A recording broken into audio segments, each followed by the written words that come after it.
விவசாயம் பண்றதுக்கு இந்த காலத்து பசங்க லாய்க்கு இல்லதான். இது வயசான கட்டிங்களோட கமெண்ட். ஆனா யூடியூப் இருக்கிற வரைக்கும் எங்களுக்கு விவசாயம் பண்றதுக்கு பயமே இல்லங்கிறது தான் எங்களோட கான்பிடன்ஸ். யூடியூப்ல வீடியோ பார்த்தே விவசாயம் பண்றதுக்கு கத்துக்குவோம். அதனால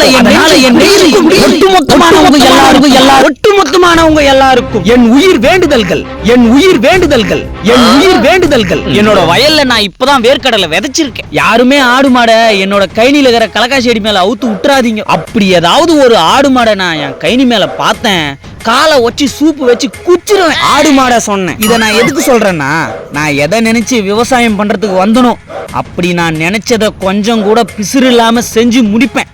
அது வரைக்கும் என் கையில கட்டிய வச்சுன்னு இருப்பேன். நான் அங்கிள், நான் ஆண்டி, சாரி நான் மாமா, நான் மச்சான். இந்த விவசாயம் எல்லாம் நம்மளுக்கு எதுக்குடா? ஏதாவது ஒரு கம்பெனி வேலைக்கு போனோமா, 4 காசு பார்த்தோமான்னு இருக்கலாம்னு தான் ஆரம்பத்துல நானும் நினைச்சேன். ஆனா வருங்காலத்துல யாருமே விவசாயம் பண்ணலனா நாம எல்லாருமே சோத்துக்கு சிங்கி அடிக்கணும் இல்லையா?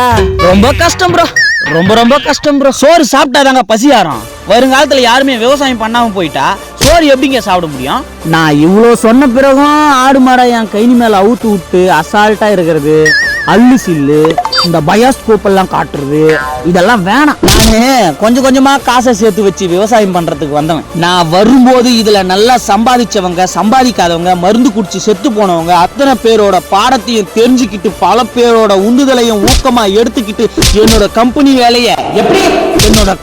வேலையை உதறிட்டு, அந்த வேலையை உதறி தள்ளிட்டு நம்ம கிராமத்துல நான் ஒரு விவசாயி இளைஞனா உங்களை மட்டுமே நம்பி வந்திருக்கேன். அதனால நம்பி நடப்போம், நம்பிக்கையோடு நடப்போம்.